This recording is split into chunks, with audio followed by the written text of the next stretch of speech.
بسم اللہ الرحمن الرحیم۔ السلام علیکم خواتین و حضرات، ہم امید کرتے ہیں کہ آپ سب خیریت سے ہوں گے۔ کہتے ہیں کہ ایک چینی بڑھیا کے گھر میں پانی کے لیے 2 مٹکے تھے، جنہیں وہ روزانہ ایک لکڑی پر باندھ کر اپنے کندھے پر رکھتی اور نہر سے پانی بھر کر لاتی۔ ان 2 مٹکوں میں سے ایک تو ٹھیک تھا، مگر دوسرا مٹکا کچھ ٹوٹا ہوا تھا۔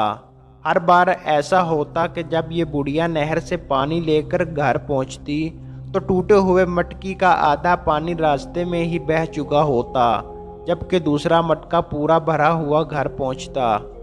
ثابت مٹکا اپنی کارکردگی سے بالکل مطمئن تھا تو ٹوٹا ہوا بالکل ہی مایوس، حتیٰ کہ وہ تو اپنی ذات سے بھی نفرت کرنے لگا تھا کہ آخر کیونکہ وہ اپنے فرائض کو اس انداز میں پورا نہیں کر پاتا جس سے اس سے توقع کی جاتی ہے، اور پھر مسلسل 2 سالوں تک ناکامی کی تلخی اور کڑواہٹ لیے ٹوٹے ہوئے گھڑے نے ایک دن اس عورت سے کہا، میں اپنی اس معذوری کی وجہ سے شرمندہ ہوں کہ جو پانی تم اتنی مشقت سے بھر کر اتنی دور سے لاتی ہو، اس میں سے کافی سارا صرف میرے ٹوٹا ہوا ہونے کی وجہ سے گھر پہنچتے پہنچتے راستے میں ہی گر جاتا ہے۔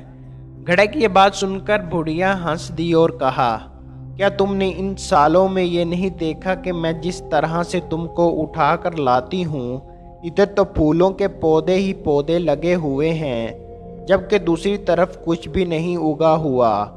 مجھے اس پانی کا پورا پتہ ہے جو تمہارے ٹوٹا ہوا ہونے کی وجہ سے گرتا ہے، اور اس لیے تو میں نے نہر سے لے کر اپنے گھر تک کے راستے میں پھولوں کے بیج بوئے ہوئے تھے، تاکہ میرے گھر آنے تک وہ روزانہ اس پانی سے سیراب ہوتے رہیں۔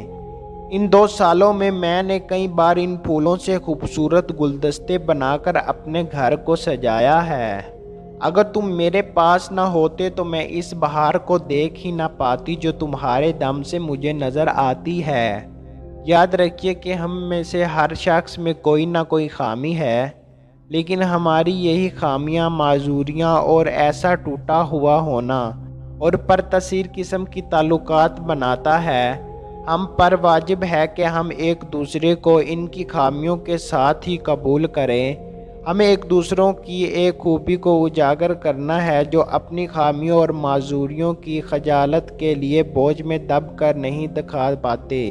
معذور بھی معاشرے کا حصہ ہوتے ہیں اور اپنی معذوری کے ساتھ ہی اس معاشرے کے لیے مفید کردار ادا کر سکتے ہیں۔ جی ہاں، ہم سب میں کوئی نہ کوئی عیب ہے، پھر کیوں نہ ہم اپنے ان عیبوں کے ساتھ ایک دوسرے کی خامیوں اور خوبیوں کو ملا کر اپنی زندگیوں سے بھرپور لطف اٹھائیں۔ ہمیں ایک دوسرے کو اس طرح قبول کرنا ہے کہ ہماری خوبیاں ہماری خامیوں پر پردہ ڈال رہی ہوں۔ خواتین و حضرات، اگر آپ کو ہماری آج کی ویڈیو اچھی لگی ہے تو ہماری ویڈیو کو لائک، شیئر اور ہمارے یوٹیوب چینل تمنا وائس کو سبسکرائب ضرور کر لیں۔